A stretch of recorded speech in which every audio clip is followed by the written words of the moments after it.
Bonjour à tous. Contrairement à ce que j'annonçais au dernier curé enragé, ce ne sera pas sur le thème de « Faut-il piquer les vieux ?» que je vais m'attarder aujourd'hui. Ce sera une émission qui sera diffusée le dimanche 11 février prochain. Mais cette fois-ci, je voudrais continuer le thème que j'avais abordé la dernière fois, à savoir là ou les francs-maçonneries. Sachant que cette dernière vidéo a eu beaucoup de succès, donc je voudrais continuer un petit peu ce thème, puisqu'il est très vaste et qu'on pourrait encore en parler des heures et des heures, mais je voudrais au moins ajouter quelques points en plus de ce que je disais la dernière fois. Là où les francs-maçonneries, on parle bien souvent de secret, le fameux secret de la franc-maçonnerie. Abordons-le d'abord. Donc, un maçon est censé ne jamais dévoiler l'identité d'un de ses frères. Il peut, à la rigueur, mais juste cela, il peut à la rigueur avouer que lui-même est maçon. Mais bien sûr, il ne le fera pas pour ses autres frères.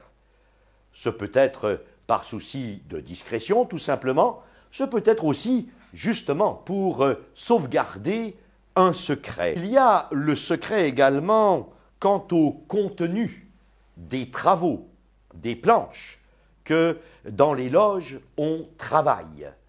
Normalement, on ne divulgue pas ce qui est réalisé, le travail qui est fait, les sujets qui sont abordés. Encore que quelquefois, j'ai bien entendu certains francs-maçons en parler.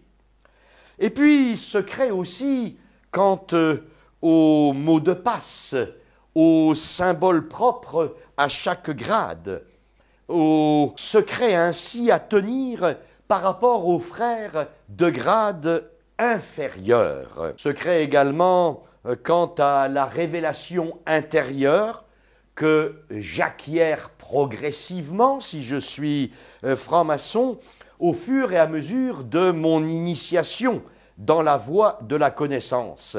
Car rappelons-nous, j'en parlais un peu la dernière fois, la franc-maçonnerie est basée sur la pensée gnostique, le salut par la connaissance et non pas le salut par Jésus-Christ. Ainsi, le grand maître de la Grande Loge de France de l'époque, Richard Dupuy, écrivait « La franc-maçonnerie est née et ne peut être qu'une société secrète. » Quelle est l'origine de ce secret?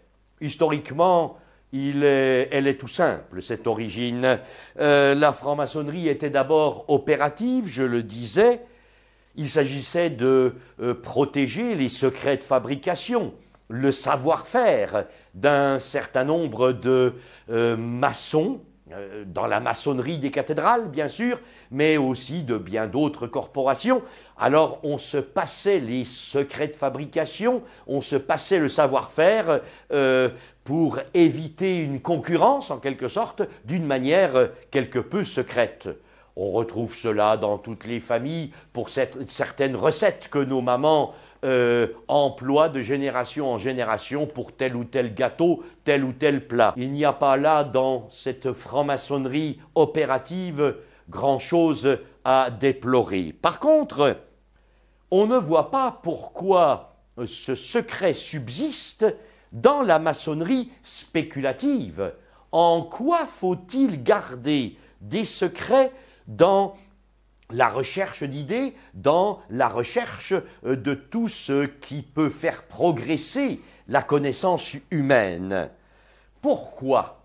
Pourquoi dans cette spéculation, dans cette voie de recherche, garder un secret? Alors bien sûr, bien des francs-maçons me répondront, mais aujourd'hui, il y a beaucoup plus de transparence.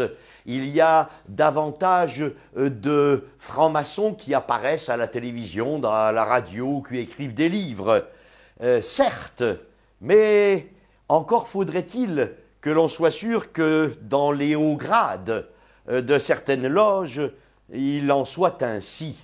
Et ça n'est pas sûr du tout, nous disent là encore d'autres francs-maçons. Il y a également un secret dans le fonctionnement de la franc-maçonnerie en tant qu'elle est une société de pensée. Non pas un groupe, simplement un salon où l'on discute, ça c'est finalement quelque chose qui peut être bien connu. Non, il s'agit d'une société de pensée dans ce sens où elle fonctionne d'une manière toute particulière. La franc-maçonnerie est ainsi une superposition de sociétés secrètes dont la base ignore ce qui se passe et ce que l'on décide dans le haut de la franc-maçonnerie, au sommet. Les apprentis au premier grade, les compagnons au second grade, les maîtres au troisième grade ne sont jamais admis dans les ateliers supérieurs ou bien dans les loges de haut grade, les chapitres avec par exemple le 18e grade, les aéropages avec par exemple le 30e grade, mais seulement admis dans des ateliers dits inférieurs, que l'on appelle les loges bleues. Par contre, les affiliés des hauts grades, les chevaliers Rose-Croix et Kadosh, participent obligatoirement aux travaux des loges bleues, des loges inférieures, et se mêlent à leurs frères de petit grade. Donc, la société secrète inférieure est conduite, souvent à son insu, par une autre société secrète supérieure. Le supérieur pénètre l'inférieur. Elle est dirigée ainsi, et dans cette hiérarchie de grade en grade, il en est toujours ainsi. La société inférieure se fait diriger par une société supérieure. La société supérieure se fait diriger par une société encore plus supérieure, et ainsi de suite. Tout cela, là encore, est bien contraire au christianisme d'une manière globale et à l'Église d'une manière plus ciblée, dans le sens où, dans l'Église, on connaît du dernier chrétien jusqu'au pape. Il n'y a personne qui est caché. Et les choses, l'enseignement, les débats au sein des conciles ou bien dans les différentes instances des évêques ou des cardinaux, tout cela est connu, archi-connu, discuté, promulgué, divulgué. Dans la franc-maçonnerie, le génie, les chefs, les plans sont en général cachés.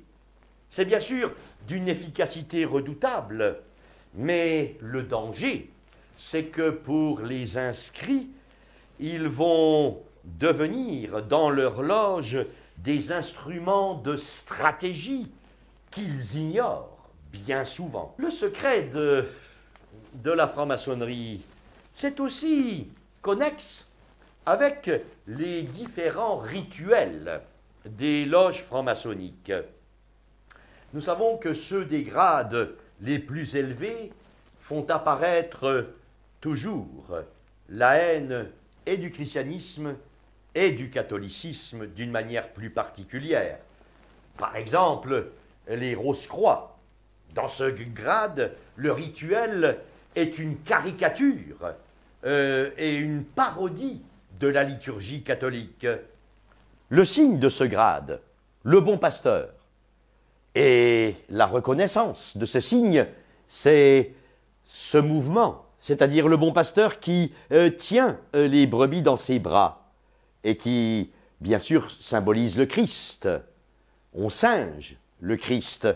Et puis le mot de passe dans ce grade, Emmanuel, ce qui veut dire Dieu avec nous. Il n'y a pas terme plus chrétien et plus biblique que ce mot-là. Emmanuel, Dieu avec nous, c'est l'incarnation, c'est le mystère de Noël, c'est la vérité qu'est Dieu qui s'incarne dans le Christ, qui donc est la vérité absolue, totale, révélée à l'humanité. Et puis, le mot sacré dans ce rituel, INRI, Jesus Nazareus Rex Judeorum, on voit cette inscription sur tous les crucifix, toutes les croix dans la terre entière. Et c'est donc le Christ, bien sûr, qui est signifié ici, Jésus de Nazareth, roi des Juifs. Oui, mais dans ce grade rose-croix, alors il s'agit d'une toute autre vision. I comme igné, natura N, et puis renovatur R, et integra I, I-N-R-I, igné, natura renovatur integra. Par le feu, par l'esprit, par la raison, la nature est rénovée tout entière, intégralement. Voilà ce que veut dire ces mots. D'où cette ambiguïté continuelle chez les Rose-Croix. Aussi, la tunique du récipiendaire, quand il arrive pour être Rose-Croix, on l'appelle une chasuble.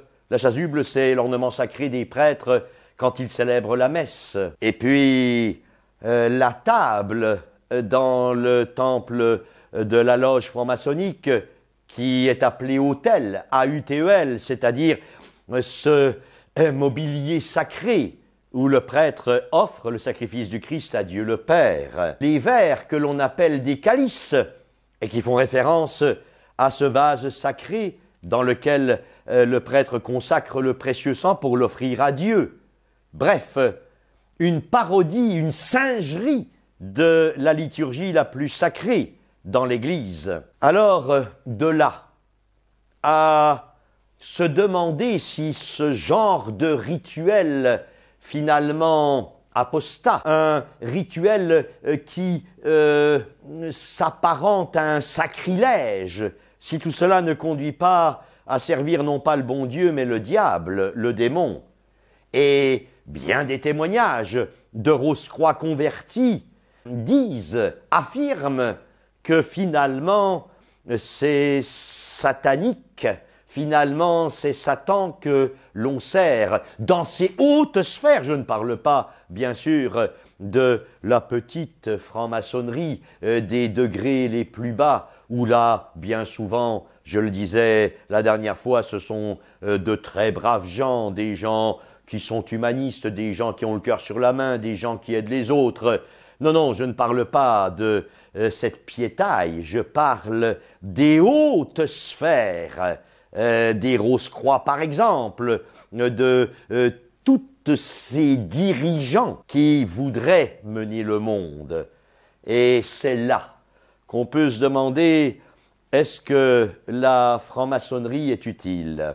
Autrement dit, si je veux chercher la vérité, si je veux grandir dans ma réflexion, si je veux poursuivre ma recherche et arriver à la vérité qu'est Jésus-Christ, est-ce que j'ai besoin de la franc-maçonnerie pour cela? Est-ce qu'il ne faudrait pas tout simplement que dans ma paroisse, je demande à ce que soit créé un cercle, un groupe d'études avec un dominicain, un jésuite, un carme, un bénédictin, quelqu'un qui s'y connaisse en religion et qui finalement aide ses contemporains, aide son prochain à grandir vers la vérité qu'est le Christ. Enfin, un dernier mot ambigu au plus haut point, aussi bien dans les rituels que dans le secret, que dans le fonctionnement de toutes les loges franc-maçonniques, à savoir le mot frère. Mais appeler quelqu'un à côté de moi mon frère, ça veut dire que nous avons le même père. Alors qu'est-ce qu'attend le Grand Orient de France pour justifier le fait que les membres du Grand Orient s'appellent frères, en affirmant, en proclamant qu'il n'y a qu'un seul Père. Et ce seul Père, c'est qui, sinon Dieu le Père? À quoi correspond le fait de s'affubler du qualificatif de frère sans avoir un même Père? Mais qui est le même Père? C'est Dieu. Ou alors serait-ce Satan? À vous de me le dire.